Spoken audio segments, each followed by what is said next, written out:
Explore a new way of travel. Malaysia will transform travel between cities Greater distance, shorter travel to time. achieve a high-income nation.马来西亚到底需不需要高铁呢？所谓的高铁就是高速铁路 HSR High Speed Rail， 只要呢时速呢是达到200公里以上呢，就可以称之为高铁。但是可能呢高铁的速度太快了，我们马来西亚有点跟不上。政府呢前前后后啊已经拖了14年啊，关于高铁一直说要盖啦，一直说不要盖啦，一直说要盖啦，一直说不要盖啦，搞到我哋好亂啊！彈出彈入和打我一巴。好啊！其實呢，蓋高鐵這個 idea 呢是年代a bit 久遠了的事啊。先讓我們來 refresh 一下大家的 memory。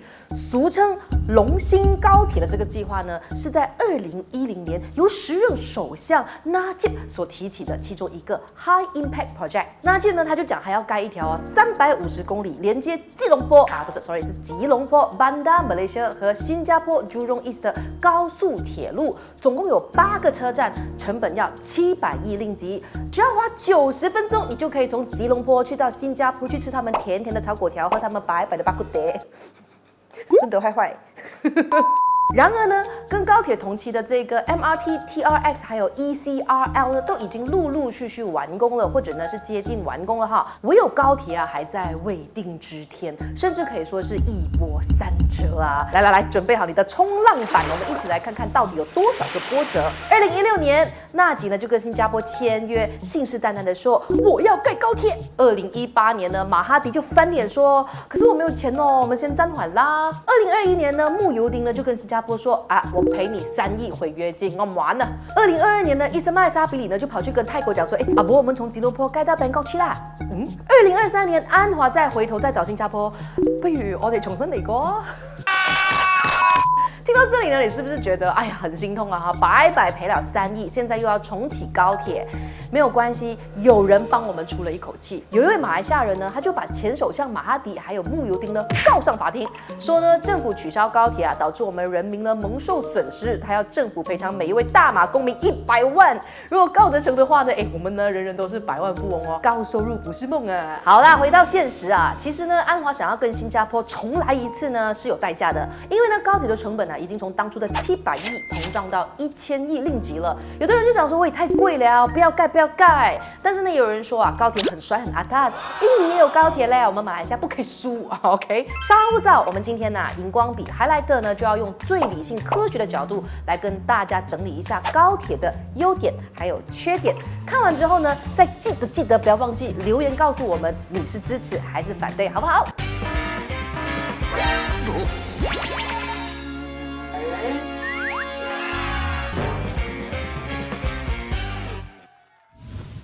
在影片正式開始之前呢，讓我們自我介紹一下，我們是熒光筆工作室 Highlighter， 是全馬最熱血的知識型頻道。我們以科普的方式聊關於馬來西亞的社會、民生、時事議題等等。我們除了有街訪之外呢，也有訪談哦。那有這麼多的內容，有興趣的朋友，你們已經訂閱我們了嗎？還沒的話，現在就按讚、訂閱、加分享吧。我們每個禮拜3跟禮拜6呢，都會準時上影片，讓我們一起好好認識馬來西亞。OK， 回到正片。好處1，高鐵狂飆，經濟也狂飆。其實呢，蓋高鐵啊，跟蓋其他昂貴的公共設施呢是一樣的。最顯而易見的好處就是呢，經濟數字會很漂亮。大量的這個公共資金呢流入了市場之後呢，經濟的這個連鎖效應至少會被放大2到3倍。時任首相 Najib 呢，當時有某程度呢是想要 copy 中國模式，他想要用大量的這個公共建設去拉抬經濟，借此衝高 GDP。這也就是為什麼呢，當時 Najib 會打包票說啊，高鐵將讓馬來西亞轉變為高收入的發達國家，而且呢，他也直接丟出了這些數字，高鐵將對大馬 GDP 貢獻1000億令吉，創造111000個就業機會。馬來西亞高鐵公司呢，甚至還說啊，高鐵將會增加6500億令吉的國民收入，帶來44萬個就業機會。高鐵沿線呢，還將會釋放出19萬億的經濟效益，那不是千億呢，就是萬萬聲的這個億啊！聽到這裡呢，我們又怎麼可能會不蓋高鐵呢？是不是聽起來很美好嘛？但是但是国家没钱盖高铁，高铁的经济效益呢，没错是高大上的，但是呢，它的建设成本也是高大上的，成本呢是1000亿的这个高铁啊，几乎占了马来西亚2024年财政预算案的1/4。尤其啊，联邦政府的总债务已经占了 GDP 的62%，我们有15% 的这个收入，但是呢，就是460亿是用来还债的，因此呢，政府是不太可能呢出钱来盖高铁，或者是更精准一点来讲嘞，政府嘞是找不到钱盖高铁的。而且大家要记得哦，这种 mega project 呢是非常容易超支的。例如，印尼的高铁预算呢是55亿美元，可是最后呢却变成了80亿。这也是为什么安华政府会说啊，高铁可以重启，但是政府不会出钱，私人企业呢必须要独立承担所有的资金，这有可能吗？专家就直接站出来讲说，这是不可能的代志啦。为什么？那虽然呢，我们已经有7个财团呢有提案给政府，但是呢，有一家日本企业呢还是选择退出，因为他们认为啊，如果没有马来西亚政府的这个财务支持呢，风险就真的太高了啊！果然还是谨慎的日本人哈。那另外呢，还有几家的这个企业呢，有要求政府要给予不同形式的支援，比如未来的这个高铁乘客量太低的话呢，政府就必须要补偿他们。其实呢，这样也算是政府出钱的意思吧。还有智库也帮忙做了一条数学题。他说呢，私人财团啊，可能需要筹集500亿，再跟银行借500亿，但是呢，他们每年啊，光付利息啊，就超过了60亿，除非获得政府的担保，这个利息呢，才有可能降到20到30亿。如果没有政府的支持的话呢，私人财团是很难透过高铁来赚钱的。就连城市居民1000万起跳，拥有13亿人口的中国，他们的这个高铁呢，也需要中国政府的支持，比如土地征收啊、税务减免啊、维护成本等等。简而言之啊，世界上是没有一条高铁是没有政府的支持的情况之下完成的。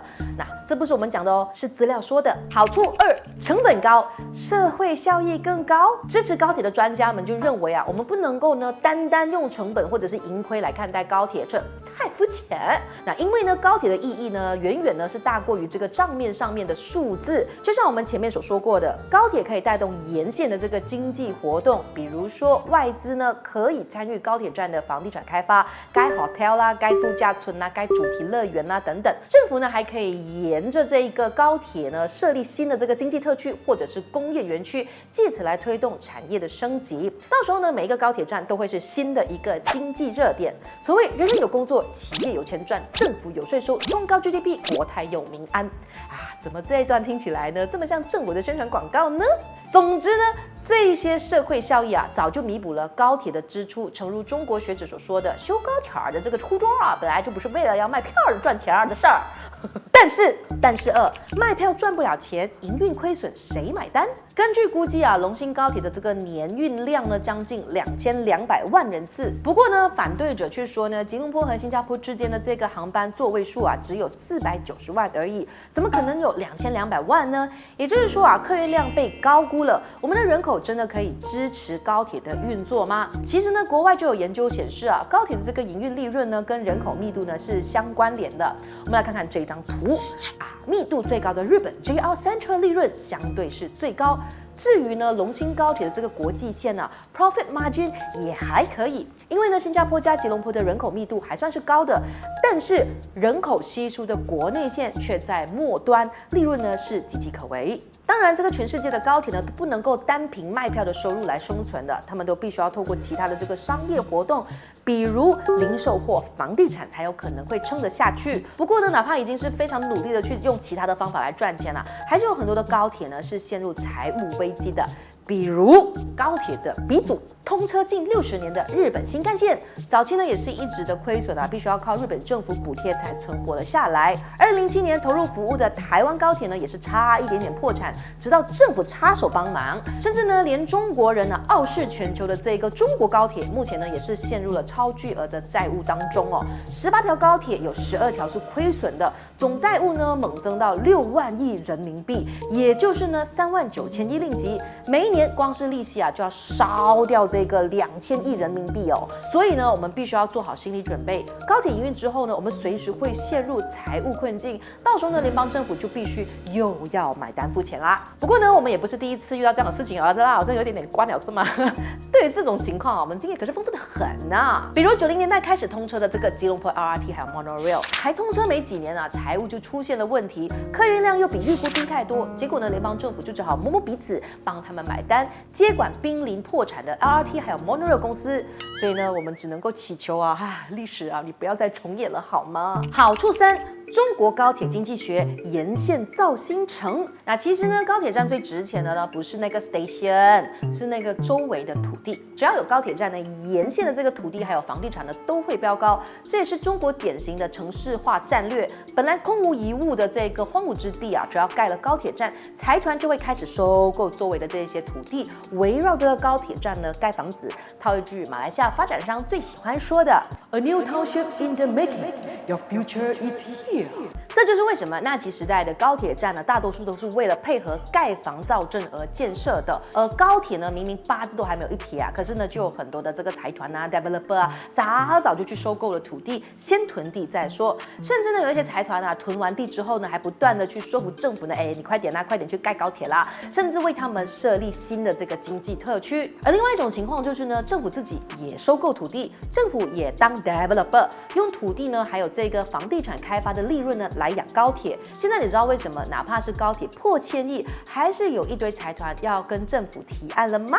当然呢，也是有人会批评政府啊，他们根本就是联合财团去炒房还有炒地皮而已。但是呢，根据经济的这个运作原理，房地产开发或者是 new township 可以带动非常多的行业的，例如钢铁、水泥、建筑、金融等等。在前面几年呢，这些高铁再加上 new township 呢，是可以很快的拉抬经济，让 GDP 的这个数字呢更漂亮。这样呢，政府就可以跟选民交代啦。某种程度来说呢，政府呢也是乐见其成的。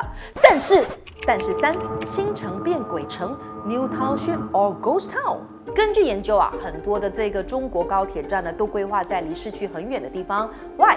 因为呢，有更多便宜的空地可以盖房子。有一种迷思是这样的：只要盖了高铁站，就会有人来，有人来了，我就可以盖房子了，盖商场了，盖 hotel 了，盖高科技的工厂了，等等等等。到时候呢，地价涨，房价涨，薪水涨，一个很 vibrant 的 new township 就成型了啊！这就是乐观主义。但是无论中国或马来西亚的学者都说啊，严重的这个房地产化的高铁呢是很危险的。甚至来说呢，当年的纳吉政府呢太高估了这个高铁的效益了，也过度的聚焦房地产的开发。如果没有先培育工业，空有城市建设也不会有人来定居的，你说是吗？本末倒置的高铁经济学或许还会加剧房地产泡沫化，沿线的这个新城啊，很容易会变成鬼城。好处4，高铁很3流，人流、金流、交流。第一流。高铁带人流，因为高铁呢可以快速的把人带进来或者是载出去嘛，所以呢就有很多地方的旅游业或者是经济呢就可以被带起来，尤其是小城市或者是乡下的居民，可以更容易的去大城市工作或者是上课，借此呢缓解小地方跟大城市的差距，让社会变得更公平。第2流。金流，当人还有货物的流动变得更有效率，那么钱自然就会被带进来啦。因为呢，人才和资源呢更容易被聚集嘛，所以呢，贸易跟生产率呢都会提高，经济呢也会变得更好。第3流，人与人的交流，那除了吹水啊、讲废话啦，交流呢也可以很有内涵的。有了高铁之后呢，人与人之间的知识、技术、资源还有文化呢都可以快速的相互分享。那这种有意义的交流呢，是可以提高国民的生产力的哦。也会让薪水变高。当然呢，我们不能够空口说白话啊。我们来看看日本的研究哦，他们就预测呢，龙兴高铁将为马来西亚还有新加坡带来每年15.8亿和6.4亿美元的经济价值。而且呢，大赢家要数新加坡旁边的柔佛州了。柔佛每一年呢将会接收6.8亿美元的经济价值，难怪呢就有很多柔佛的财团啊会这么积极的 push 高铁啦。但是4，强者更强，弱者更弱。怎么说呢？虽然呢柔佛获利很多啊，但是反观其他州的获利就有限了。例如没有高铁的吉兰丹、登嘉楼、沙巴还有拉布安，反而呢很可能会因为高铁呢蒙受损失，变成受害者。哪怕联邦政府呢盖高铁的宗旨是要增强2、3线城市的这一个经济，让发展更均匀，但是呢还是有可能会出现反效果的。例如日本的新干线，沿线的人口增长高于全国平均水平，可是没有新干线的城市的游客减少，人口成呈现了低增长甚至负增长，经济活动呢也变差。因为拥有高铁站的地方呢，就会大量的吸收其他地方的资源和人才嘛，这样子呢，其实会间接伤害没有高铁站的地区。再举个例子，在政府呢挹注大量的这个资源，直接扶持开发的这个 Iskandar Puteri 呢，如果又有高铁站的话，那么有如此绝对的优势，将会磁吸其他小城市的资源和人才，甚至加速掏空一些中小型的市镇，造成两极化的局面。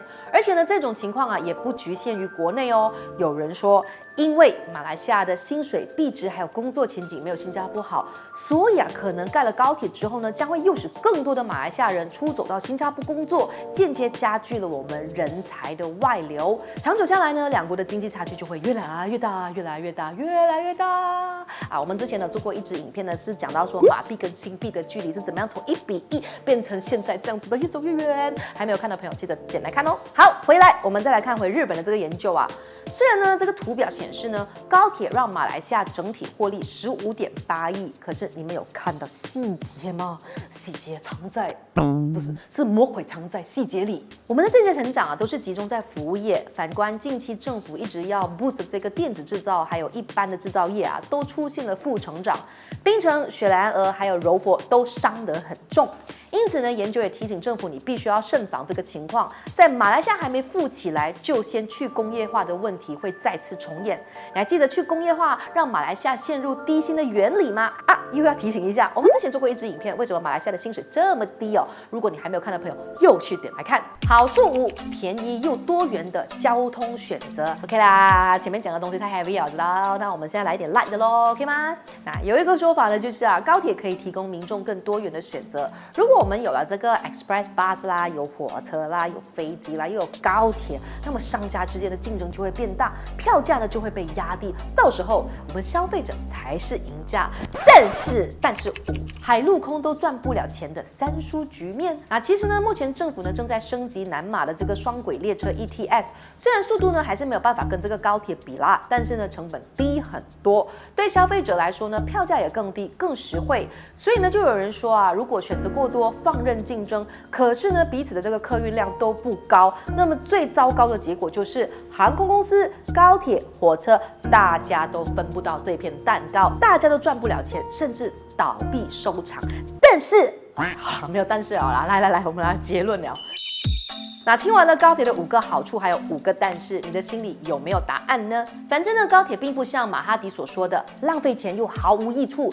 但是也不像纳吉所说的超棒棒，先盖再说。荧光笔想要提醒大家，要记得，无论那一些高位的人说的多么的动听，我们人民都需要保持独立思考的能力，不要盲目的被带着走。那关于高铁嘛，其实呢，连很爱高铁的这个中国专家也说，要计算高铁的经济效益是非常困难的。为什么呢？因为大家都拿着同一组数据，可是呢，有人就讲促进经济，可是也有人呢解读呢是根本没有促进。总的来说，又简而言之，光盖高铁呢是不会对经济带来什么革命性的影响的。就好像一个人他想要变肌肉男，你花很多钱去买健身器材回来，可是你根本没有运动的 plan， 也没有在做饮食控制，这样有用咩？感觉上我们的顺德一直在练肌肉经常拿肌肉来举例。